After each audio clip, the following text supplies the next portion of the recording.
Hello and welcome to the Irish Hunting Podcast, brought to you by myself, Brendan Maguire, and Anthony Grogan. We're going to be bringing you all the best hunting, fishing and field sports from around the country.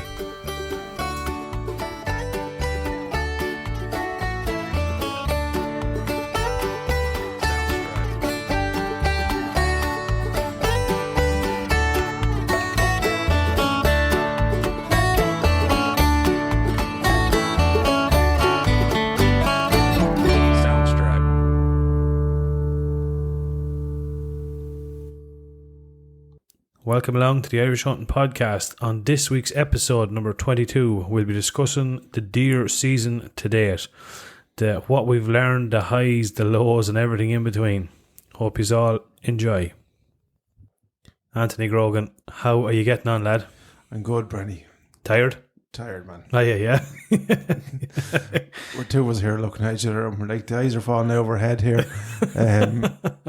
But yeah, top of the world, you know. Sure, what else? What a fantastic couple of days. Fantastic couple of days. We're going to get stuck into that now shortly. What's been going on club-wise, I suppose we'll start as ever. No, we won't start as a club. We're talking about what are we drinking? What are we drinking? That was the most important. That was the most important, man. JAMESON Black Barrel, buddy. How good is this stuff? Oh, man. This is a go-to bottle for me. Yeah. I actually have to replenish. I think I'm all out, but you gratefully... had a nice fresh bottle in your store. Yeah. I don't know. I think, I have to thank me, Aideen Dermody, me, hopefully soon to be, no, what would she be? She'd be marrying me nephew, hopefully. He hasn't proposed yet, but he fucking better, because she got me bottled after Christmas, and like, there's no better fucking... And I don't know what that makes her, but because my brain just won't function quickly. It doesn't mean fuck, I don't know what it means, but anyhow, yeah. I can't figure it out. We'd be related, as the fella says. That's cheers. Thanks, mate. So she got me that for the Christmas, and it's fucking savage stuff. JAMESON Black Barrel, charred for a rich, smooth taste. Savage. Oh man, there's a real smoky taste of it. Yeah. I love it. I absolutely love it. Without a shadow of a doubt. It's fucking and nice. Here's a suggestion. Yeah. For this evening. Mm-hmm. Have a little sip of that and go down and get yourself a McGargle's, a nice IPA, and pair it up with that. Nice. Oh. Yeah. I'm thinking about that whiskey sour thing you were telling me. That yeah. Might give that a go. Yeah, I do normally do it with a bourbon. But, would you? Yeah. Because I'm not a mad fan of bourbon, so I don't mind. Yeah, I think I have a couple of shy bottles of whiskey down there. There you go. Have it in there. But yeah, that's a nice bit of bourbon in there, and whiskey and protein, man. Exact whiskey. It's like a breakfast. Absolutely. An Irish breakfast. A real Irish breakfast. Oh, fucking hell, man. Yeah. So, what's happening now? Clubs. What's happening in your club? What has been happening in my club? We're kind of, I suppose, we sort of took a bit of a hiatus. I suppose we kind of, with all the work last year and the season, and all the hunting and the bits going on in between it, we haven't really done much now, to be honest. Just a bit of vermin control and stuff. So we'll be getting back stuck into a bit of work now in the next couple of weeks. I think we have a couple of worker bees lined up for the next couple of weeks. We're going to get out, repair bridges, sort out the pens, keep on top of everything, make sure everything's all hunky-dory, and get ready for the season. Isn't it? That's one thing that's weird about the season. You know, you think when it finished, like, it's next year. You're like, no, it's not. It's in a couple of months. It's in a couple of months. Because it goes from one to the other. So yeah, and it doesn't be long going, does it? No, does not, man. Does not a bit. So so that's pretty much it. Not a whole pile to report, I suppose, wasn't that? Okay. What about yourself? Yeah, there's plenty actually going on in the club. As we spoke about last week, the Banties are there. We got McCone Supplies down in Kerry. Actually, we got some grey crow traps because there's huge numbers of grey crows in our area and as you know, we're going with the hen drive this year. So our hens should be arriving shortly. Mm-hmm. We have 10 hens arriving. We've kept back 4 cocks from the stock last year in the pen, and they're going to be paired up with some lovely new mates now in the next couple of days. So that'll be that, and then thereafter Shane is going to send us down some lovely different variants of eggs. So and quite kindly he's asked one of the lads down to have his look at his operation, and they can rack his brain. So brilliant. Happy days. Great stuff. And Sarah in Studio Print just collected this morning, actually, new signs for the gun club. So got another 15, I think, because just want to replenish the old ones. Kind of, they're important, Nick. Some of them. Don't be laughing. Don't be laughing. I never said thing. Your face fucking says it all. So yeah, we've lovely new signs, and I think everyone's happy with them, apart from one person. But you fucking can't name him. Name him. At this moment in time, I'd like to do more than name, but anyway, we just settle down. You put time and effort into getting the crest designed and lovely, and you've seen them like great. They look fierce well now. Fairness, and like we're trying to encourage local farms and stuff like that to either have their land as a sanctuary or as part of the gun club, and if the old kind of spray painted red and white. So they don't want that hanging up in their £2,000 gate post. You know what I mean? Absolutely. So it's just we just want to try and come into the new, make it a bit more professional into 2020. The year we're in, rather than fucking. So anyway, that's right, and vermin control is well under control. I've a couple of magpie traps out and a couple of grey crow traps, and obviously lamp and foxes. Mad. Yeah. As you know, we went out for a spin on Monday, didn't we? We did. Was it Monday? Yeah. It was Monday. Yes, we did. We down my lane and on the peripheral of the gun club on the other side. So what do we see? 7-8. 7-8. Yeah. Horrendous conditions. Like joking you, man. Yeah, it was shocking. Yeah. I wasn't enjoying a lot. I said to the brother, we were out last night, and he was watching the match, and he said, "Yeah, I stepped out for a smoke there at half time, and I was thinking to myself, just that's an awful night." And what sort of ages to be out? We were out till fucking 12:30. Honestly, yes, in the middle. No, I thought you were bringing me out to murder me in some of these places. I just said one more field, there's another gate. If I seen one more fucking gate, we'll just we'll have a look at that gate. Of course, I'd say, sure, I suppose. So one of us is as bad as the other. Like you just go to that gate and then we call it, will we? Yeah. And you see just over the distance another gate. Sure, when we're here, we might go to that one. Sure, a bit of pneumonia. Sure, never hurt anyone. Never hurt anyone. But we got a pop at a couple. Yeah, absolutely. Loads one more down and one sitter of a miss. Yeah. That has to be. I don't know. Yeah, maybe a bit more specific there. Well, right, okay. I'll be a bit more specific. So, in other words, if you can imagine a fox staring right down the barrel, you're going right. You can see the white of his chest, the two eyes, his snout. He's licking his nose, and it couldn't have been the more perfect fucking shot. And you miss. Yeah, isn't that was about how tight was? That was about tight. But who missed? There's two. That's me, Brenny. That's me. All right. Okay. All right. My defence, I've only one hand at the minute. That clarifies. But my trigger finger is grand. Yeah. But come here, isn't it unreal with the night vision on rain? Like, disaster. Stop. It is hard because it. What would you say? Like, even light rain looks like fucking fog or Have you ever seen? Do you know your cameras at night time and you think it's raining and it could be just literally a dust and a mist? Yes, but you think it's like snowing. You know, this kind of or sleety, heavy drops. So you kind of get that in your vision. That's no excuse. I still should have popped it. It's no excuse. But but the IR, I think, it bounces back off the rain and it creates like that glare back on it. Yeah, I've noticed that after 100%. Oh. Man, I was telling myself the whole podcast I wouldn't say it. I had it in my head the whole time not to say 100%. But there we go. Well, that was not too bad. One of the lads actually was commenting on Instagram. I know. 100%. Yeah, cheers, lad. No, it's 110%.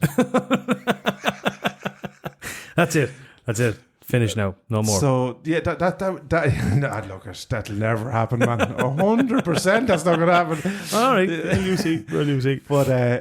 Yeah, so that's pretty much everything that's happening in the club, and we're starting now a new pen, and look, it's all full tilt. Second pen or second new pen. Yeah, second. Oh yeah, sure you done. Yeah, deadly. So that would be some job. Yeah. No, we're making good traction, and I think by and large everyone's happy with a few of the things we're doing. So yeah, look, all good. What's the plan this year? Are you going to go for Pulse or are you going to kind of go for Air or a mix? We're going to go from everything. So from hatching ourselves in one section, that's why we want to get a second pen up. We're going to bring in poles, and then we're going to bring in some adult boards at the end for the one person that's going to give out about. There's one in every club. Yeah. That's all I'll tell you. If it makes any, there's one in every club. Yeah. Anyway, so, and everyone knows who he is. And if he's fucking listening to this, you know who you are as well. Oh, classic. Ah, sure, look, that's just the way it goes, isn't it? That's the way it goes. It is. Look. You were down in Wild Hunter. Stay with us. We'll be right back. Welcome to Untethered and Wanderwise, where adventure has no age limit. We're your co-host, Heidi Brandis and Nikki Mahundro, and we're here to inspire and celebrate women over 45 who are embracing their independence and want to explore the world on their own terms. Yeah, so an uncle of mine was looking for a new gun, and went over to a guy who I wouldn't have recommended going over to him, and then anyway, that kind of fell through. Your man sold a gun.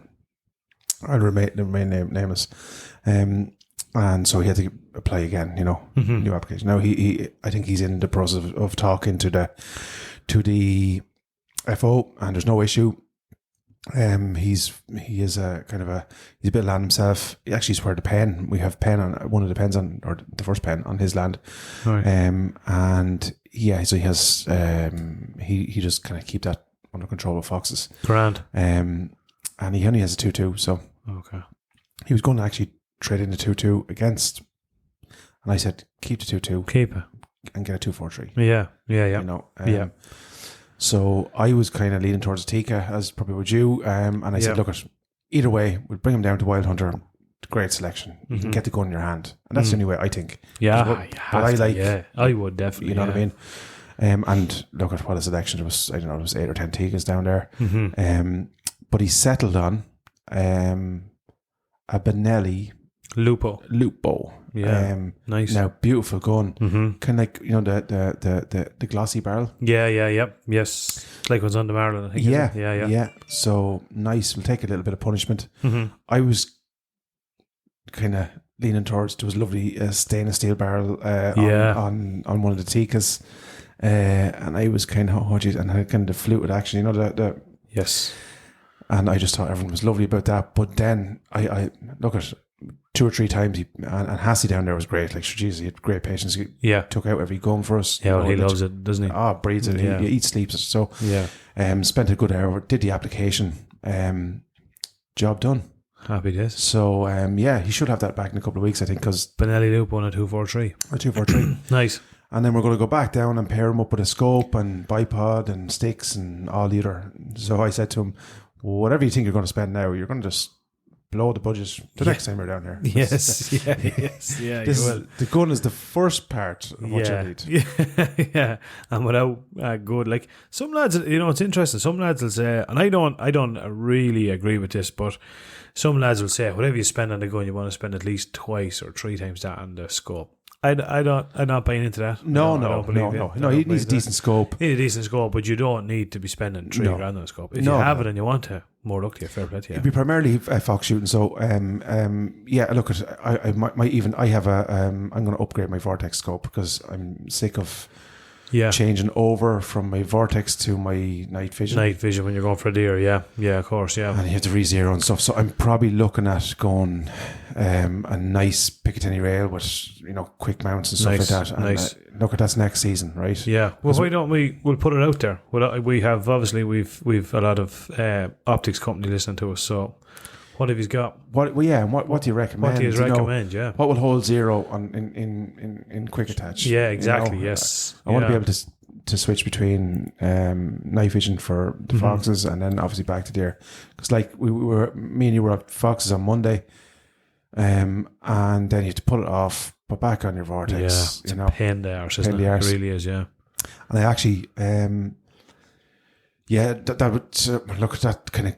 I was almost settled. Oh no, I have what I have, and it'll do me. And then I said, no, fuck it. Next season, I'm gonna that's my thing next season. But anyway, Why don't you have a look? Did you ever actually have a look through mine? What did you ever use? no, I don't think didn't. you did. No, I didn't. Have a look and see. I like it now. I do. I said that to you. I'm very, very happy with it. Mick hooked me up. You've had good success with it. So Yeah. So yeah, look at, and even Rob has the Blazer one, so I might have a little peep at that as well. Yeah, look, that's it. I'll spend a bit of time now and over the summer. Yeah. Look, I'm going to be putting my night vision on anyway because I'm only going to be foxes from now on, and then I have my little 2-2. Yep. Which I picked up. Oh yeah. For rabbits. Let's do it. Yeah, can't wait. Yeah, genuinely. And the boys threaded the barrel for me and put a little subsonic suppressor on it. Great job. Sure. Yeah. It's brilliant. Yeah. I need to get the 1.7 done. You do, like right. I told you. Absolutely. It's as loud as a 223, man. Yeah, I'm telling you. I swear. Did you hear it yet? No. I heard it once, I think. Yeah. Jesus, I couldn't believe it. I used to remember the first night looking at down lamping after Fox. First shot ever. Grand, just loving. There we go. Bang! I thought the young was after exploding. I said, "What in the name of Jesus?" Yeah, they're loud. They're loud. Yeah, so I need to get that sorted. Yeah, and that's, I think the guys had it done. I texted them last week with a picture of my license and stuff like that, and just so they could go ahead and tread the barrel and thing. And was ready for me. Brilliant. Brought me in, did the paperwork, to show them license for taking it out. Hooked me up with some rounds and brilliant. Yeah. Did they straighten the barrel out? Straighten the barrel? Yeah. I never tell you that though. I should that rifle's fucked. Yeah. Oh, that's what you were using for opening the gates, wasn't it? A pry bar. A pry bar, jacking up the car. Yeah. So those that don't know, Anthony bought, that was my old 2-2, yeah. And she was a great one, in fairness. Never a minute's bother with it. And I'm looking for, I want to get the kids out as well, just to get a few rabbits and a little bit of hunting at night time, and when the evenings get a little bit better. And Jesus, as you said, the Irish thing, there's a great stretch in the evenings. Great old stretch in the evenings. You wouldn't be able to stick it. And that's art, yeah. Happy days, man. Happy days. It's all going. Yeah. So that brings us up, I suppose, to our what we didn't even name it. What was it? Our Irish hunting podcast. What was it? Our deer hunt, I suppose. We were all over the place hunting deer. Yeah, geez, we put in the miles. We took a couple of days off. Yeah, we had them booked in, and we said we'd do nothing else. So up until about a couple of hours ago, yeah, well, I suppose one of those things you could. There's a load of ways to measure success, isn't there? There is. But actual meat in the freezer up until very, very recently, it wasn't great. No. No. So there's a little bit of meat in the freezer, which is good. Which is great. Yeah, great. Happy days. Yeah. But I thoroughly enjoyed every minute of that now. Look, park aside the meat element, and we were getting under pressure because it was coming near the end, and we had to get something as we, because you kind of it builds, the pressure and stuff. So apart from that, if you just parked out to one side, the experience and the countryside that we got to see over the last couple of days was just out of this world. Absolutely unbelievable. Yeah, definitely. Yeah, from like, the flatlands, kind of boggish area to I brought you to a few of my spots. Yeah, early there, just starting off. Mm-hmm. You brought me up to the Bell Wicklow. To a few lovely spots. Spots up there. Yeah, different but lovely. God, man, gorgeous, man, isn't it? Absolutely, it's just like a different world sometimes. Yeah, you don't get to and then we were down West Country, yesterday, and again, my God. Nearly died, but I'll pay for it. Yeah. But the landscape, we put up a few pictures of some of it there, but unreal. Probably doesn't do it justice, No, you're just, we were sitting there at one stage, and we had trekked for we'll say a mile, but this was a mile under unbelievable conditions. This is, this was heavy, tough heavy going. And when I say heavy going, it's not like walking across high bog. No, this was. I don't even know what this was, man. I disappeared at one stage. There's I'll put it, because we said it twice on two different swathes of land. You know the way I think it's Four Abbey where water flows uphill. It's like one of the seven wonders of the world, right? Yeah. So if you can fucking imagine it, you think you're looking down at like a divot, like a huge dip, and you say, "Oh, geez, we'll stay clear of that. We'll keep up here on the high part. On the high bow, this will be grand, and we'll be grand." Oh, sweet. And I'm walking behind Brady, right? And he's there's a picture actually just before and so I can see a full size Brenny in front of me, and then 2 seconds later, I can see his head and shoulders sticking up out of the fucking header. That was, wasn't it? You just man, went I tell down, you, man. Like, it was fucking, like, frightening. I'd have a job getting out of there if you weren't there. I'm telling you, dude. I'm telling you. And like any good friend to do, I fucked Brenny and went straight for the TK. The rifle was that's what pristine. There wasn't a drop on it. I picked that up first and he was like, oh yeah, whenever you get a chance, no pull panic. me out here, yeah. I feel like I'm Indiana Jones in one of his movies here. Well, in fairness, Brenny, you were second in because I left the sticks to last. That was sticks, yeah. No, fuck the sticks, lad. Get me the fuck out of here. Yeah, so it was just like, for like to explain it, it's just like you're walking along an area, it's all heather and brash and all that sort of stuff. Yeah. Bit of water on the ground, obviously, you'd expect this time of year. And then I just stood onto an area that didn't really look much different. And man, I disappeared. Like, we were looking out because I was actually, what would you say, admiring Loch Derg, like was over, but beautiful. We were 700 feet above it. Like we were, like, honest to Jesus Christ. We were looking down in Loch Derg. Yeah. And it was as wet where we were as it was you in the nearly middle of hit Loch Derg. Brenny went from 500 feet above sea level to Loch Derg level. Fucking rap. But honest to fuck, man, I was thinking about it after, like, if you were there on your own, like, or if I had stepped further out into it. Oh yeah, the saving grace was that one of your feet was on good ground as you stepped in, you know. But if you had to just like the 2 feet straight in, oh man, you were down to your neck. You'd have a job getting over it. I'm now, honestly, you, you would seriously. I fucking absolutely frightened. I think it's that kind of because it was like a booby trap. It was covered over with sedum, that green sedum, that kind of mossy sedum that grows. Yeah, I wouldn't mind. I'm a fucking builder, right? And years ago, I built this house up in Chapel Lizard, and it was a flat roof, a live roof, you know, a sedum roof. Oh yeah, I paid a fucking fortune for that stuff. No way. You could have went in with the back actor, the digger there. I dug a lot of 10,000 acres, and nobody miss a bit of it. There was no shortage of it. Holy fuck! And do you remember, like, the landowner? I was thinking after. Remember that landowner was saying, "Oh yeah, he runs his horse. His horses out in it." Like, I didn't see one horse. No, I'd say they are gone. 100%. I did not see one fucking horse in it, but either that or it's part of the exercise or something they go for. Something else, I'll tell you one thing, but some spot now. Jesus look Christ. We took a picture, actually. It's on Insta there on like we had a kind of 360. We had lovely kind of gorse header just on the ridge line where we could just literally sit down and we could see the tree line, and we sat down. Obviously we didn't know the land, and we didn't know where they were coming from. And we had a couple of thousand acres out there to shoot. Yes. And so like that, we said, we'd go up and try and get a vantage point to see, you know, where they're coming, could we see something moving. But my God, was it fantastic. Cheers, man, it was unreal. And then like we'd be walking and we'd, you know, it gets ahead of you, like, we're kind of walking and we're like, so we walked in anyway, we walked a good long distance, and then I get out to exactly 3 kilometers, Brenny. That's exactly how long was it actually? Yeah, 3 kilometer trek in. Was it? Holy shit! So we went in out, like, that might as well have been 10 mile, man, with that kind of walking. Like, walking out, we had to literally test the ground with our sticks as you were going, and it was uphill, so you can imagine, you know. And then you go into an area and, like, you know, when you, like, did you notice that you'd press your foot on a piece of heather and, like, for 10 square meters around you, the ground was moving. Oh, jeez, man, it was something else. There's these little clumps of kind of, you know where big bushes of rushes come out. Yeah. And where it was kind of safe to put it, safe-ish to walk. Yeah, but either like side of it. 6 inches either side of it, you go down. 3 foot. Yeah, easy, yeah. So that was the walking that we were doing. Yeah. Oh, man. But we walked in anyway, and I started glassing, and next thing... No, you spotted them first. I spotted them just by eye. And they were...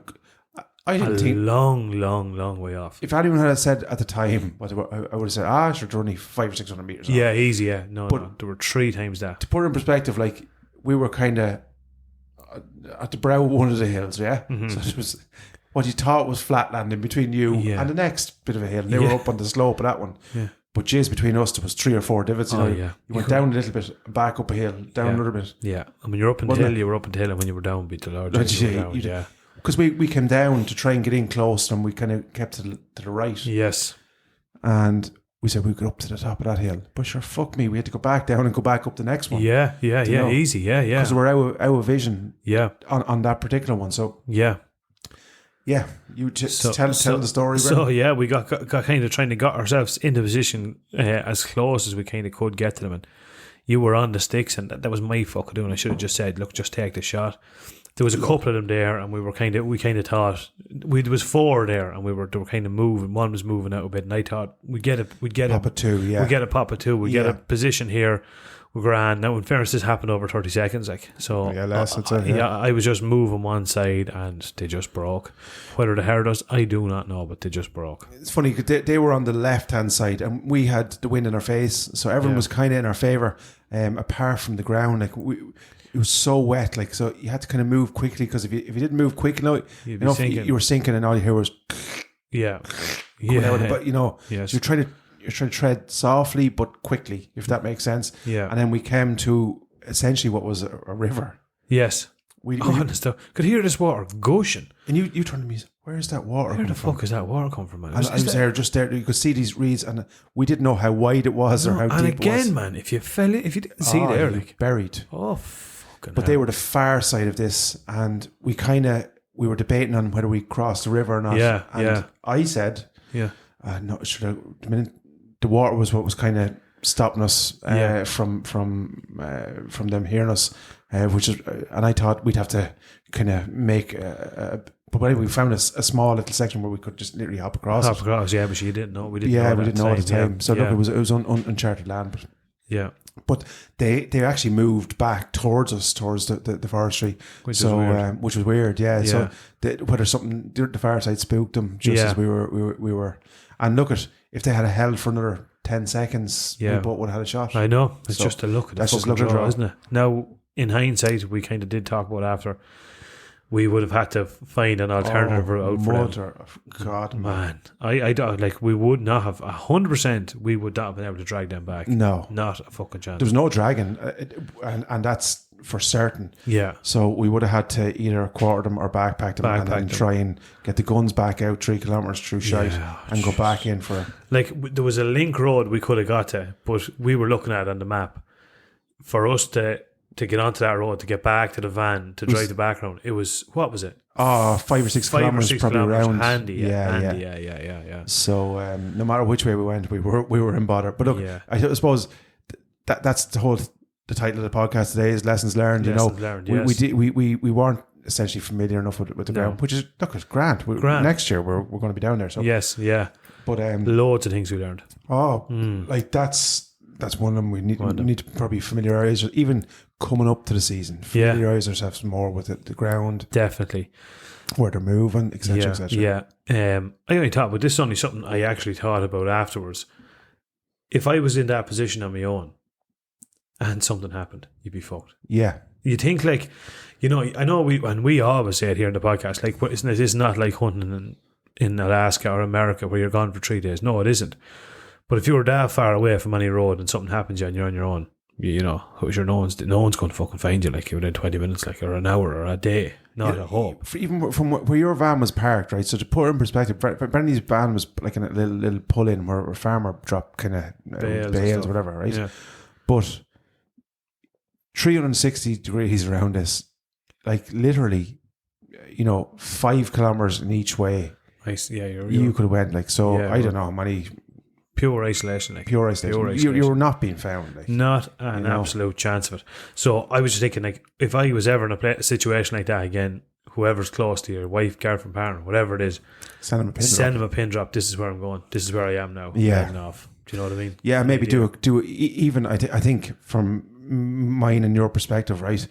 Even if I'm not with you or you're not with me, just on me and Bernie have like an Irish Hunting podcast group. Yeah. And if you're going out for a fucking a night lamping or even a day of lambing, just send a fucking pin drop every 25 minutes or half an hour to the fucking group. To the group, yeah. Just delete them off when you get home. Yeah. So that way then you don't have to say like I'm home safe or everything. It's just they're gone they're gone. But at least if something fucking happens, somebody can absolutely get to you, no, definitely. I would have been panic station if I was on my own there yesterday. Genuinely, I would have been in fucking panic station. And like I have to say, like, I would have race motorbikes. I'm not someone that'd be afraid now like that. But genuinely, when you're in a situation like that, you realise how fucking vulnerable you are. Like, Look, you've two welly boots that are essentially acting now as counterweights, full of water. You're in. It's not water you're in. It's in swamp, like, you know what I mean? It's boggy swamp. That's the thing, like, if you were out further, you can't put your hands in anything to get back to get up. yourself out because it's all the same. Like, the whole area is the same. So and it was even coming into that, like, it was spongy coming into it, but like it didn't give you any clues as to like literally right there. It's just going 6 foot fucking drop, like, you know? Yeah, fucking hell. But anyway, that's a big lesson, Bernie. Yeah, so keep in contact. I think keep in contact. Definitely let someone know where you're going to be or where you are. Yeah. Water. Oh yeah. We said yesterday. Going to be a few bits bought this year. Yeah. I think there's a little backpack you can get, like little camel pack in with a little thing. Yeah, especially like the type of hunting we were doing. Yeah. So again, look, we're not here to judge anyone. I don't care how people use thermal spotters and all that kind of stuff. Yeah. I know. So we're not here to judge any of that, right? Yeah. We don't. No. So what we've done yesterday, like it's kind of essentially stalking, isn't it? That is stalking, 100%. Yeah.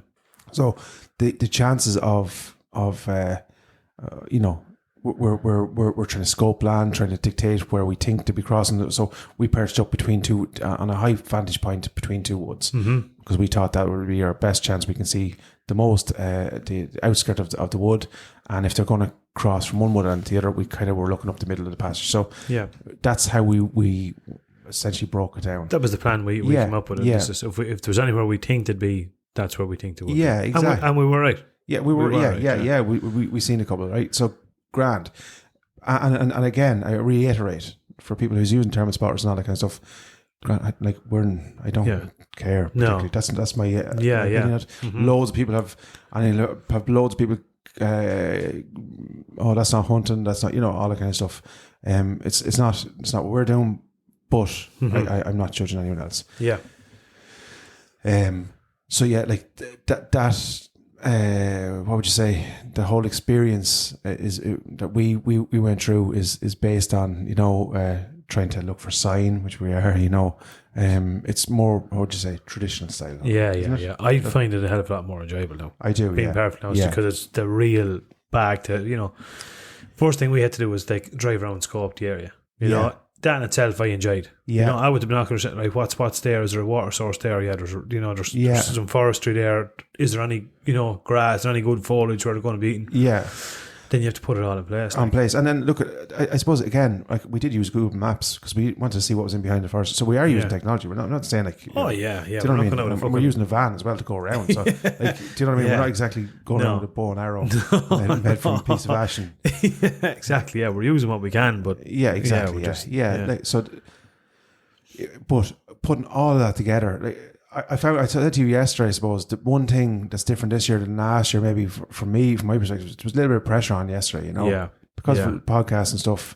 We want to, obviously want to give our advice and stuff to listeners, and yes, we can't give advice if we're not shooting anything, But look, we were lucky enough, to nab 2 deers over the three days. Yeah. But like we walked, I think on the first day. We did something like 30,000 steps. Yeah, it was if it was damned, we're close to it anyway. Yeah. Serious fucking walking. Man. And a lot of it on land that we didn't know. And we seen on the first night, to put it in perspective, we seen over 30 deer. 40 deer. Yeah. But again, for people that probably don't understand hunting, we seen 30 deer, but we physically couldn't shoot 30 of them deer. No, absolutely. They were unsafe shots. Yeah. On land, we didn't have permission on. Yes. Definitely. Or they were running, from one first line to another. Yeah. So like that. But all of that, putting all that in perspective, that's the bit I like. Do you know what I said to you yesterday? Yeah. Isn't where else? There's people like looking out a window in an office somewhere. Counting down the clock till 4 o'clock to get out and sit in 2 hour traffic. And we were out, lucky enough to be out. Yeah. On the top of a mountain, the whole thing, everything about it as well. Yeah. down to the small things, the drive down there, like, you know, I enjoy that, like, you know what I mean? Like, it's nice to get off the motorway and going through other towns you'd never usually be, like, you know what I mean? So that I thoroughly enjoyed that of it. It was brilliant, you know. But yeah, definitely some lessons learned, you know. Yeah, Definitely. and the what would you say as well, Brent? Like what would be your question? What would your from start to see? This is your first season, dear hunting. So from the start of the season to the end, and look, we're not at the end of it yet. We've another 2 days, and we've plans to do hopefully another even. Yeah. What's the biggest thing you took out of it? What is the biggest thing I took out of it? I don't know if I could. It'd be hard to break it down to one thing. You know, I've learned a shitload, man, from the start of this season. I genuinely have, and that's, to be honest with you, partially or maybe mostly because of the podcast, talking to different fellas, and you know, different. I learned a good bit off yourself, going out with yourself in different places, and you know, I've learned a ton of stuff there.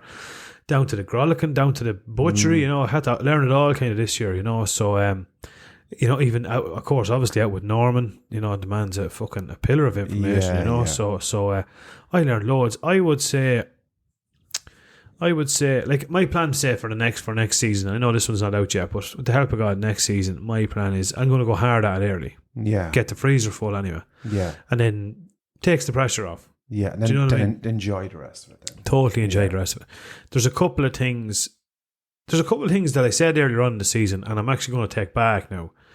One thing I would have loved to have had yesterday, what apart from a drink of water, is there anything now would you think, is there any piece of equipment that would have come in handy yesterday? Fucking helicopter. Fucking helicopter. Honest to fuck, yeah, helicopter, yeah, definitely can't argue with that. Yeah, what are you thinking? Like, especially when we had the sticks on the tripod and the bipods. Is there anything there you would have liked to have had on your possession? This when you had the gun on the sticks. Yeah. When we were looking at them. Oh, rangefinder. Yeah. It's the one thing, and I have one, and you have one. Yeah. And I never bring, and I definitely, going forward, I would be bringing it. Yeah. Because you just, and I said earlier on the year, you don't, if it's ground, it's good fucking thing to have, man. Yeah. You know, get yourself exactly where you are in Daly Lane. Yeah. We were thinking, in fairness, we were thinking of the 160, 170. When there were more. There were a lot more. Close to fucking 300, man. Yeah. And we stepped it out like. We stepped it out over a long, long way. Yeah. You know, and then elevation comes into it too. And that's it, yeah. Different bits and pieces, so. We were looking at, that's the thing, you see, like, especially on ground you're not familiar with, you know, like, we were thinking on the ground that we have permission, we kind of know it by the back of our hand, and you have certain markers, like I was telling you, that's what we call, you know, swamp. That's what we call the dancing tree. That's what we, you know what I mean? Yes, so yeah. You kind of certain reference, and I approached each one of them probably from similar angles most times. So I know that's 150, you know, so I don't bother. And then my vortex then is, you know, it's 0 for 100. Yeah. So like, I know that, you know, like most endpoints where I'm approaching, I'm 150 is where I'm going to be shooting at. Yeah, true. But yesterday and the day before, especially in Wicklow as well. Yeah, would have been nice to. Fuck me. So if you can imagine like a V out of a mountain, that's what we were in Wicklow. Yes, in Wicklow, yeah, definitely, you know? yeah. It's nice. It'd be nice to have it. So I'm going to my binocular pouch. I'm going to see if I can modify that in such a way. I want to have my rangefinder on me all the time. Yeah, I'm just going to bring it. That's just an ideal thing to have, you know. Or else if somebody would like to, there's lovely new binoculars with rangefinders. Yeah, exactly. Yeah, they're going to have to shortly come on board. That. So that I am going to change my caliber. I am going to go for 270. 270, yeah. I'm going to go for that. It's just nice to have that extra bit of yardage. I've learned from start to finish, man. I've learned on every single aspect of what hunting that I did. I've learned. I found it this year more than any year ever I've been hunting, and I think it's 2.5 seasons roughly. Yes, I've done deer shooting and predominantly, you know, toddling along behind Rob, you know. Yes, watching him at work and learning from him, and but like that this year again with the podcast and stuff, because you're doing things, you know, it's probably, you know, like we didn't get a huge pile of time deer hunting, you know. Yeah. But like, yeah, we did. Do you know what I'm saying? Because of the podcast and because of work and family, like, we do this thing here, aside from everything else. So and then people probably think these two, you just sit down in front of this thing and just have it down ladder. But we do actually, believe it or not, prep a lot of this stuff, and we're trying to line up interviews, and shit goes wrong. Like we're here, the microphones are fucking not working, and we're trying to send them back and get new ones, and have ones in the interim and sound, all that kind of thing. Yeah, with the sound engineer in here, in fairness, when was that? Wednesday night, yeah, just trying to get sound, because we had we had a couple of good episodes, and then a couple I wouldn't know ones, where we had a couple of shit ones, and apologies for that. So hopefully this one will come out loud and clear. So like exactly as you're saying, we just didn't get to do as much because of this, but I wouldn't change that either. Absolutely not. No, and through this, then people give us tips and pointers. Yeah, absolutely. Yeah, definitely. Yeah. So. And we've collectively we've gained some serious permissions this year, like. Yeah, and I think definitely this is personal perspective, I've grown as a hunter. Like as I said to you, I've learned even fox shooting. I wouldn't do it. I've done minimal fox shooting. Yeah, the things you've taught me, like being out at night time. Like I pulled on the first fox, as because I thought he was breaking, and you said. He was going for the gap to make his way into the field, and they normally just stop before they go to the gap. Turn. Turn. Yeah. Derek, a lad beside me, the how to differentiate between a local fox and a stray fox, essentially a fox that's coming in. Yes. All these type of things. What they're mad looking for eating wise. Yes. Do you know? Yeah. So all that type of stuff. That's all.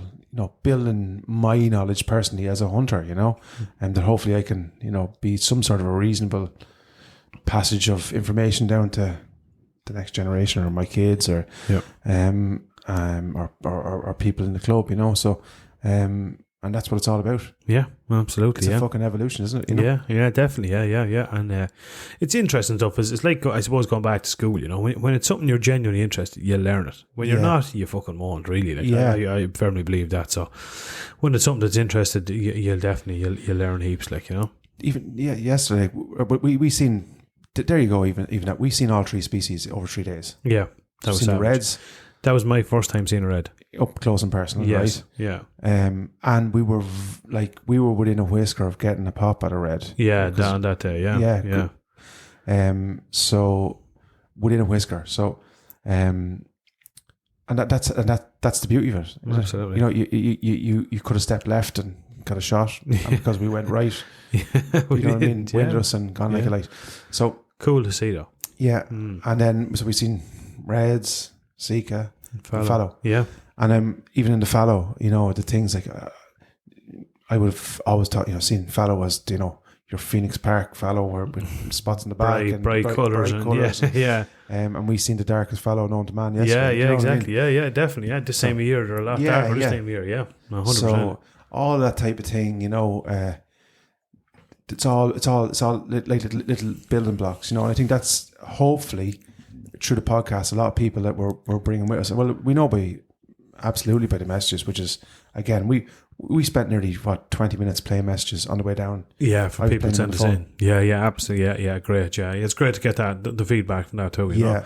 And if we've enticed a few more people throughout the podcast to get out and do a bit of hunting, or maybe take the step and get into it, sure, then it's all worthwhile. Absolutely. Or even the people that are in it, Brenny, like no more than myself. Like, I'm a fucking baby in hunting terms. Yes. Do you know what I'm saying? Yeah, I know what you mean. Yeah.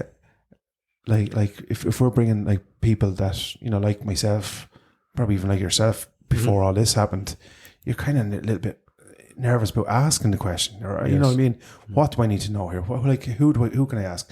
Ask the fucking question. There's loads of people in this hunting community that we've known now that want to help, that want you to be successful. There's loads of people obviously that don't, but there is a genuine community, I think, that's building hopefully around the podcast. Yes. Just yesterday, one of the more kind of heartening ones, Jack O'Toole, I think, I hope he doesn't mind us mentioning him, but down in Galway, just put this in perspective. So Jack sent us a message, and he'd be messaging us back and forward anyway throughout the course of the podcast. But this year they set up a little club only 3 of them, you know. They reared got a few pheasants out, released 20 of them. And people say, 20 birds, like what's, you know. But they decided, because of the numbers were so low, you know, over the last couple of seasons or whatever, they'd raid these birds. So they created a mini club, released them, and they hit the vermin and didn't shoot a bird this year. That's some going. You know, so in other words, it was conservation this year. And he sent us a little video yesterday, where he was obviously driving and 3 adult birds ran out, you know. So in other words, the point of it is that because of all the hard work they did throughout the season, you know, keeping the vermin low, their birds now are safe and secure for next season. For next season, yeah. So they're now native stock, you know. Some going. You know. Yeah. And that's, and then he's asking us questions, you know, about, and we were hopefully providing some helpful advice in terms of, you know, maybe pairing up with the NARGC and, you know, getting subsidies towards his birds and towards the conservation elements of the projects and vermin control, etc., you know. And he said, I thought you had to have, you know, loads of members. It's not. No. Nothing about that. No, definitely not. No. As we were kind of saying yesterday. And some people are probably apprehensive. You know, if you like that, like Jack's situation there, if there's a couple of years in you are doing a bit of that work, get on to any RGC. Yeah. You know, they'll be more than happy to get you involved. Like at the end of the day, you're members to them, which is growing them as a I don't know, whatever organisation. So, and you know, they'll help you out. They're certainly not going to be out there to misinform you or, you know, so on and so forth. As we've found out. As we found out, exactly. So, you know, definitely get involved in it, you know, get onto them. And his club of people are as important as club with 100 members. 100 members, you know. Yeah, because absolutely. It's the start of, there's young members, there's, you know what I'm saying, there's and there's, like, he has all the right ingredients, you know. So look, nobody advised him or told him not to shoot a bird. So look at the work that they're after putting in with feeders and birds and money. And money, yeah. And didn't shoot one fucking bird. Yeah, you know? yeah. That's brilliant. Yeah. Yeah. So, and if you keep hats off, you keep going with that mentality, lads, just no doubt this will be a club to be reckoned with in the coming. Yeah, in the coming years, exactly right. Yeah. What about yourself? Is there any one thing that you, or any piece of look? I'll tell you what we'll do. We'll start off first. Piece of kit wise, is there something you want to add or my scope, man? Yeah. Scope, okay. Look, Rob is going to be nodding at this now, and he's going to say, "I fucking told you for the last 3 seasons." Yeah. Look, at my scope is like it's grand, you know. It does the job, and you know what I mean. And then look at I've meat in the freezer through it, you know, and here we are. We're advocating on one side, you know, you don't need to spend a whole pile of money. But there's elements that I need, you know, for the range ground that we're after acquiring, you know. Yes. Because we're going to be shooting over, like for instance in Wicklow, you know, if we had a better scope, you're bridging that gap. You know? Well, as well, like I suppose you didn't say, like at the end of the day too, like you're shooting a 6.5, like, which is it's a fucking fair caliber, like, you know. That you know, that'll be, you can push the distances with that, like, you know. 243, you know, you can, like, but you know, you can be lucky, but exactly, you know, yeah, within reason. Yeah, you're there he is now again. The shot. We'll just leave it at that. Exactly. Which I have proven, but we won't get into it. We won't get into it. Yeah, fucking lucky shot. Here we go. Won't say it. We won't say it. Anyway. Yeah. No, look, no, you're right. I know what you're saying. So in the lower calibers, that scope is probably perfect. You know what I'm saying? And that's why I'm saying the uncle will probably get that, because it'll suit what he's going. What he's going to have to be. Yeah. So he can zero for, you know, 120, 140 yards and just leave it at that. Grand. And that'll.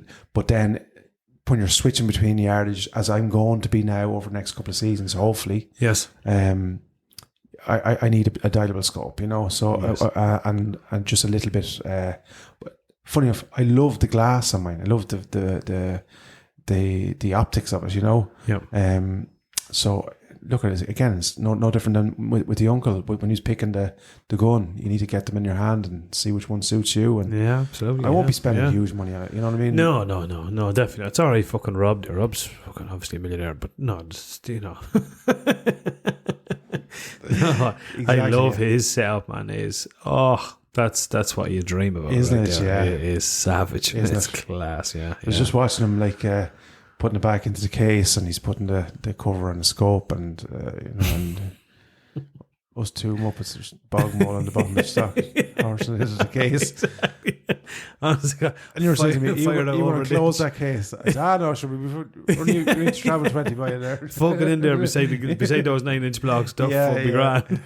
Yeah. But yeah, look, I think that's the dream stuff, I suppose. But then again, look, I wouldn't mind it going like that. You know, like I'm not, you know, I'd love one. Like, Yeah.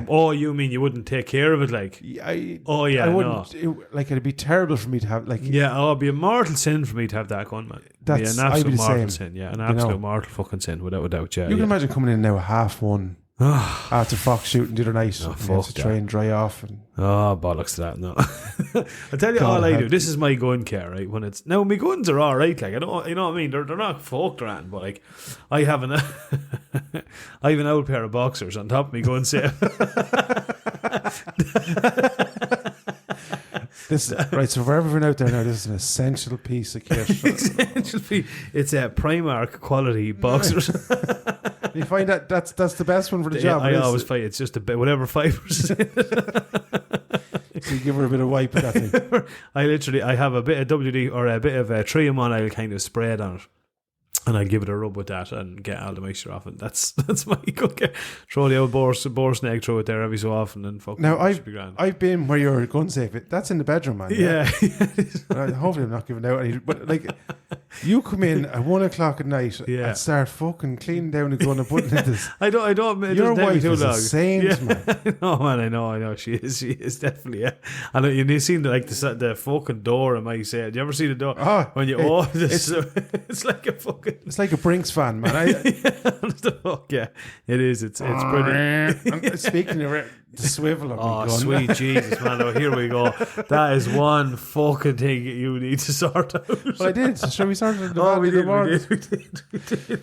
Out shooting the other day and in on a couple of deer, and of course trying to be as quiet as we possibly could.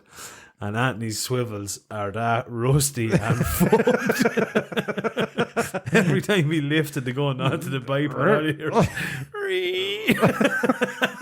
and I was there going, oh, sweet Jesus, well, I say something to him.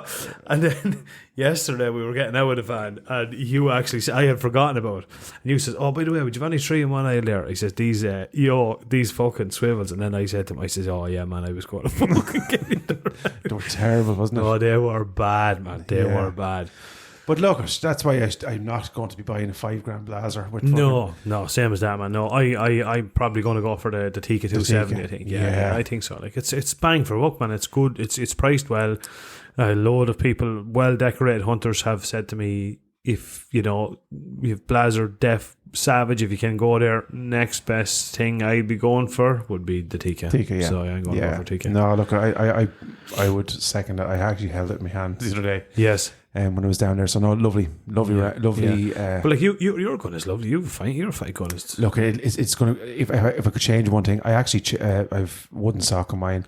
I'd probably go synthetic stock. Yeah. You know, because at the very nose of it, yeah. as timber does, you get that little bit of play in the of course. between stock and the barrel. But But do you know rifles are supposed to have that? yeah, They do all have that. They have that little bit of it. It Just doesn't seems sit tight to it. yeah, but it just seems Does it? on the wood is a little bit more. What would you say? Okay. Springy. I don't Spring, know. is it? It's called damp. Frostbite. Yeah. Well, now, in fairness to me, now my gun care, now, I am not recommending this. But I leave my gun in obviously an upright position. I reckon that mitre gravity. You turn the fucking thing upside down, yeah. Obviously, I take the silencer off, or the moderator off. Turn up, and then like it has been a damp night. Do you actually do that? Yeah, I was do, joking. Yeah, I do. So that, you yeah. stand the gun up. I stand the gun up with his nose, just for a while, and then what I'll do is the first thing I do is I'll stand up his nose on a bit of cloth or something. But I'm stripping down. Jesus Christ. don't. Nobody This else should come do with a this, disclaimer. right? This should definitely Yeah. come. Do not do this. But anyway. Because I've like the fucking amount of stuff you have to take off. You take off out your knife, you out your fucking belt, off the togs and all the gear. And is it a wash machine or if you're going out hunting, that's coming with you the next day. The boots underneath the fire to get them semi-dry. Yeah. Like, my fucking boots were fucking ringing from the night before. I don't know how you do that. That'd drive me fucking mad. Putting on wet boots, man. Oh, But I've only one pair. you should buy a fucking Sorry for second you, pair. sponsored by fucking Wild Hunter there. They're sending down 2 fucking pairs of boots. I've only done one pair of boots and that's all I'm buying. Disclaimer: I'm not sponsored by Wild Hunter yet. But so the and then go back out, give her a quick wipe into the gun safe. And out up to sleep. don't put a My boat gun safe is not in my bedroom, by the way. So my missus at least only has to deal with me trying to get into the bed like a small gorilla. I like it all, man. That's just my. Well, you can't. All you're sort of doing, put the fucking thing in the tumble dryer. She was high in my esteem before, and she just like it's higher. Fucking putting up with you, fucking 1 o'clock at night. I know. I turn on the light in the ensuite and then open the door a little bit, so I don't turn on the light in the bedroom, man. Like, she's fucking just well you're a used to saint. How lucky woman. And my set, like you have to literally get your hand and give the door a I horrible. fucking know, yeah. And then when you close it, it's like bang, yeah. It is loud in fairness, yeah. But you're look, I like having it in the bedroom, man, because it's handy to have it there. It's not even it's in the fucking the walk-in room. In case somebody gets in the window, yeah. You wouldn't want to be in stealth mode anyway, because they'll hear you before they fucking take the gun out of the safe. Stop. But and then obviously, so to wrap up, what lessons learned? Yeah, so new scope next year. Obviously, just keep me night vision and new rails. Now, so I'm going to need a little bit of advice in terms of rails, because I know a lot of them claim to hold zero and all that kind of stuff. You know, the quick. Yeah. But I want something. I will spend more money probably on my actual rail setup. Yeah. More, so that I can. Well, I think the rail is probably fairly alright. I think it's probably down to the mounts. Yeah, definitely. Just I think that's what I mean. Like in terms of rails and mounts, I want to spend the money on that type. You know? Yeah, good set of mounts.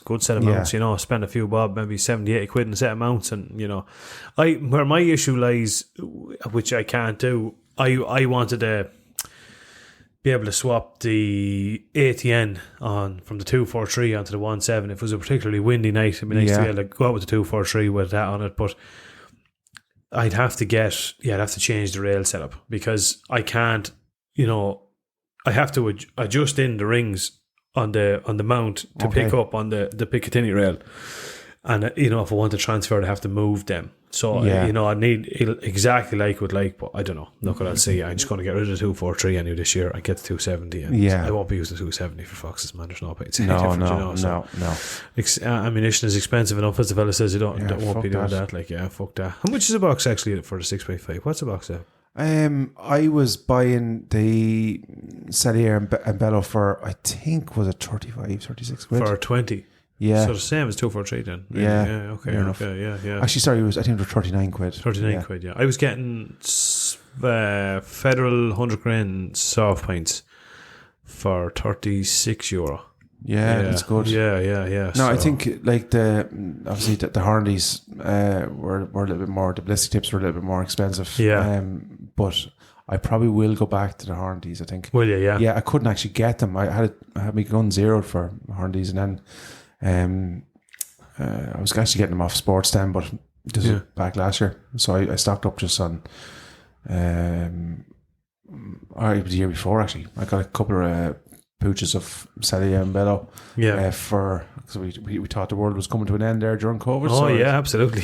yeah. We were like fucking, we were stocking up. So bulk buying. Yeah. So look at that. That's I love the Bergara. Like I actually. Did you ever shoot out of Bergara? Did I ever shoot out of Bergara? No, I don't think so. No. You don't like to feel them around? No. Just prefer to take it. Yeah, I do. I'd like you. I'd want synthetic stock. All my guns are synthetic stock, so I would be going synthetic stock. So look, I wouldn't rule it out either. There's no point it's any difference, you know. I'd like to have a look at one and see. Pop out one. Yeah. I know Wild Hunter actually they have them as well. They have a full wall of them there. Yeah. can't remember what I'm sure they have a 243. I seen a 308 and the 6x5. The 6x5 Creedmoor actually down there. Is there? Yeah. So and I did have a 6x5. But a 6x5 55. I can't remember what it had of 243. I don't think I had the 243 in my hand. I actually, I know I'm saying 270, but I don't know. I don't know anyone that's shooting 308s. Now, I know obviously there's loads of people shooting 308s. Yeah, but yeah. if you're someone out there and you're shooting a 308, give us a message. Let us know how you find it, you know? Yeah. Kind of distance-wise and stuff like that. It'd be interesting it'd be nice to know. Yeah. So, yeah, I suppose that's the roundup. Look, the loads of things learned. In love with my new knife. Yeah. It's fucking... Yeah, it's beautiful. Yeah, it is. Yeah, in fairness, it's a deadly job now. It's really nice. Probably the wrong lad to have it, but Definitely the wrong lad to have it. Yeah. Did you throw out that sharpener? Huh? Did you throw out your sharpener? No, not yet. What's the point in throwing it out till I get another one? How have you been sharpening your knife? Nah, look, I've been keeping it in tip-top nick. Oh man, never you mind. Oh my fucking stomach! I swear to God, do not send this man another knife.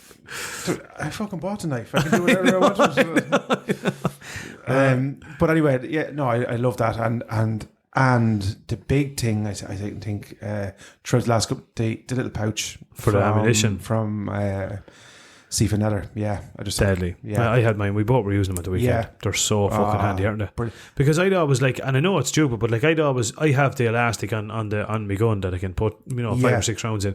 But then you'd always be thinking, geez, a long day now. Fuck, it'd be hurt run out, and then you end up throwing the box in your pocket as well. Yeah, just shite like. Yeah. So that pouch is fucking brilliant. And what I don't like about the one on like, we're rough shooting, like, you know what I mean, you cross the tradition and stuff like that. You're always afraid of losing a couple of rounds, because they do pop out of that. Yeah, they do, and it is uncomfortable on the stock too. Yeah. So far and very easy to whip out and whip one out. Yeah, exactly. I know, it's deadly, man. It's absolutely class. And this like I keep saying next year, but it's not next year. It's this year. Like it's in a couple of months' fucking time. What if you have a plan going forward? Is there anything you do different? Like, you know? Yeah, like I want, and I know like it's not like a be all and end all, but I'd love it like a nice head. Do you know what I mean? Yeah. Because now my opinion has kind of changed. So when I started hunting, like it was predominantly I hunt for the meat, So I don't really, I'm not mad. No, it's not for trophy hunting. Exactly. But I would love one. Like I'd love one as a kind of a conversation. Probably as I've got older, Brenny. Like I want, there's times in my life that I want to remember. You know what I'm saying? Yeah. Like markers. So I won't have like heads all over my wall or anything. No. Trophy heads. But I'd love a nice stag head, and I don't really give a fuck if it's a trophy or not. Yeah, I'm not into like a trophy head. No, I know. But I just love a nice stag. Yeah, and it could be. So yeah, so my next stag, I'm gonna mount. I've never mounted obviously one. No. So Andy will be. Yeah, I'm gonna mount a stag head. That'll be and a nice pheasant. Nice pheasant. Beautiful. Yeah. Nice to have. Yeah. Again, it'll just mark. When I am fucking old and decrepit, even more than I am at the minute, that I can look back and say, yeah, look, that was a certain time, and conversation started, whatever, Exactly. I'm the same as you there. That's one thing I will second as well. I'd like to have that. And again, it's not as a trophy. Like that'll be predominantly for its meat, but it would definitely go the extra step if I had. Yeah. I won't even say a nice. I don't particularly. No. I have no interest. We follow groups, from with measurements and trophies and gold medals and all that kind of stuff. Yeah, wouldn't interest me. Just now, personally wouldn't. I understand why people do it. Oh yeah, and I'm not more lucky. Just I wouldn't be fucking into it. No, what I mean now. It could be twisted up one way or fucking exactly. But sure. And probably I'd more. Do you know what I mean? That's just the type of exactly weirdo that I am. Right? I can picture the yoke you're going to bring. Like that fucking yoke in New Zealand. Yeah, that thing. Mother of the divine fuck, man. What the fuck's the story of that yoke? What? Just I know that's. Have a look at that thing. Well, I think everyone's had a look at it anyway. It's had huge views, but the what do you think of the video of the two boys fishing on Insta? Oh, I couldn't stop fucking. That was pretty views. I was even showing it to Cooper last night, man. He was in knots laughing. It was unbelievable. If you haven't seen that already, it's on our Instagram. It is Class. Everyone knows two people like the two boys. Do you know what I mean? Absolutely, man. Oh, But what a way! fucking- Look, it's a skit, but it was fucking hilarious. class. It reminds me of a story I was telling you years ago when it was a friend of the family brought us fishing and says to us, "Come on, we'll go fishing up and we'll go up to the black water there and we'll catch a couple of trout, you know." And we were like, right, grand. No, but we were only kids, and then we went anyway. We had our fishing rods and we're fucking fishing away anyway. And next thing we could see this man walking down the bank of the river with a fucking high vis vest on him. And the man that was out to bringing us says, "Oh, this fucking bollocks," he says. And he ended up, he was the bailiff, but he had no time for him anyway, you know. And he says, we'll call him, say John, for instance. He says, "How are you, John?" Well, he says, "Well, how's it going?" "Come here," he says, "fishing licenses, lads. I see your old fishing license there." And the man bro says, looked at him as if he had two heads. He says, "What? Fishing? What do you mean a fishing license?" Oh no, he says, "Yeah, license, lads." And he says, "License for what?" He says, "A fishing license," he says, looking at him as if he had two fucking heads. "A fishing license," he says, "you need a fishing license." We all stand there with fishing rods and floats in the water, and he goes, "Sure, we're not fishing." This is an Irish story. And the man looked at him and he's like, "What the fuck do you mean you're not fishing?" "Oh, I'm not fucking fishing at all," he says. "Well, what the fuck are you doing?" He says, "I'm teaching that worm how to swim." I thought it was the fucking best one ever.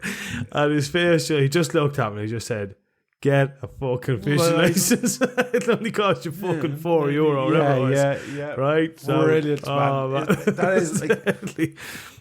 I don't know, man. I'd like to hear, but that is, I know that's a fucking Irish story, man. Because that's Irish humour, wit, thickness, stubbornness, everything all rolled into the fucking mind. Yeah. Brilliant stuff. It's small. Just when you were saying that story, you know, it always brings me back. One of the guys actually said, you know, that the podcast reminds us of sitting now and having a beer in the pub back in the day, you know, and having a story, you know. But and just when you're always kind of reflecting back to it, and it doesn't have anything to really to do with hunting, but there was a man, a very good friend of mine, you know, but he was a good storyteller, you know, yarn story, you know. Yes. But a relative of his went to Australia, you know, fucking, and he was obviously over there, and he was sending back stories, you know, of you know, tales to home, you know what I mean, you know. But they were slightly inflated, shall we say, you know. Yeah. So this time, anyway, we were sitting down having a cup of tea. We worked with him, you know, and he said, "How is such and such getting on?" You won't name him, you know, but. "Oh, jeez, he's flying, sure, he's flying."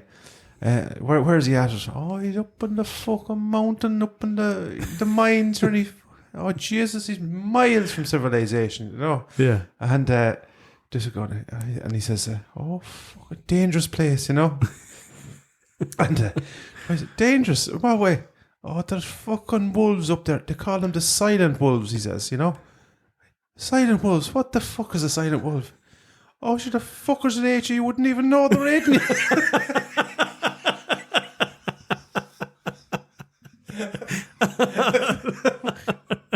I just... Oh, for fuck's sake. And that's the fucking thing. That humour, I think, is... man, you know, the Irish fucking humour, man, is absolutely good. So it is. It's fucking brilliant. And we were talking about this as well, about some of the fucking nicknames and stuff. You hear, Lord Suffering, Slippy. we were going pulling out yesterday. Was it yesterday? Yeah. Oh, there's fucking Slippy. Well, the best one, I think I was telling you this, the best one I ever fucking heard. We were there talking to a fella from fucking, he's a builder. He was doing bits and pieces here, and he says, we're talking about something, I can't remember. I think it was actually about hunting or something. I said, "Did you ever go fucking hunting or whatever?" "Oh, I did." He says, "Yeah, myself." He says, "Myself and fucking, what did he say his name was?" I'm trying to drink me whiskey here and fucking squirt it out. "Myself and Chicken Leonard," he says, and he says, myself and Chicken Leonard and side salad went for a fucking bit." I looked at him, I says, what the fuck did you just say there? The lads that went, he says, you're asking about hunting. He says, the lads that went with, he says, chicken Leonard and side salad. I said, who the fuck is side? Like, the chicken Dempsey or chicken Leonard, whatever you'd say, right, whatever. I said, who the fuck is side salad? And he told me his name, and I was there, I'm afraid to ask, why the fuck do you call him side salad? He says, oh, because I reckon he'd go with Anton.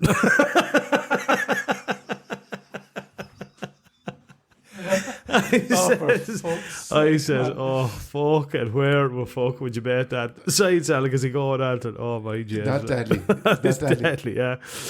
I suppose back onto the fucking hunting. Why is it podcast? I suppose. Back to the podcast. Yeah. This is getting more like two fucking Johnnies than fucking, the hunting podcast.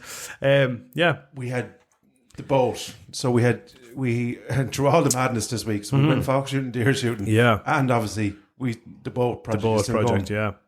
So engine number 1 wasn't a runner. No. Well, we've an engine. Well, it ran, but the propeller wouldn't turn.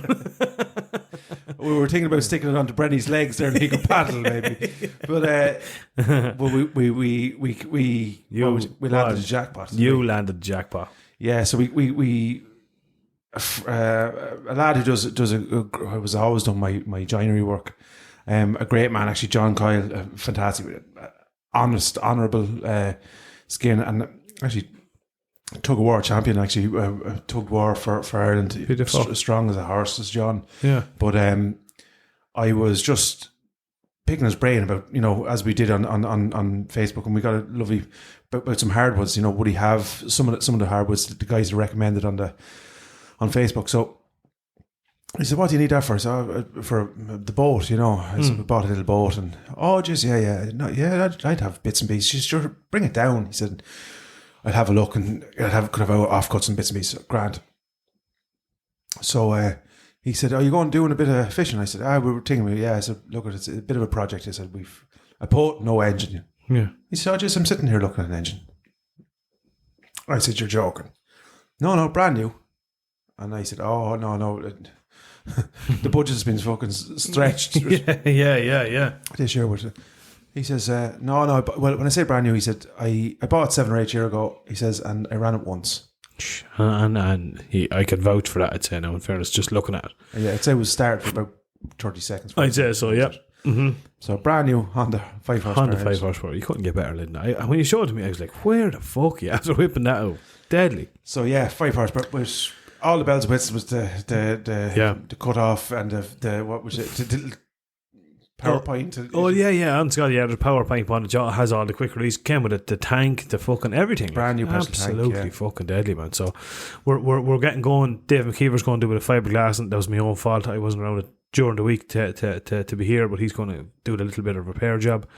Then we're going to replace what needs to be replaced, and timber-wise, the rest of it, we're going to sand it down, re-stain it, whatever has to be done, and then she's going to be fucking mint. We get her nice green, and we'll have the trailer painted up. Yeah. She'll be ready to rock. Won't feel it. You will not feel that, man, where we will be, with the help of God, heading out for a bit of trout and that, Yeah, and again, in Wild Hunter, I picked up a few bits and pieces. I got... You did? Me dead bait. I got me...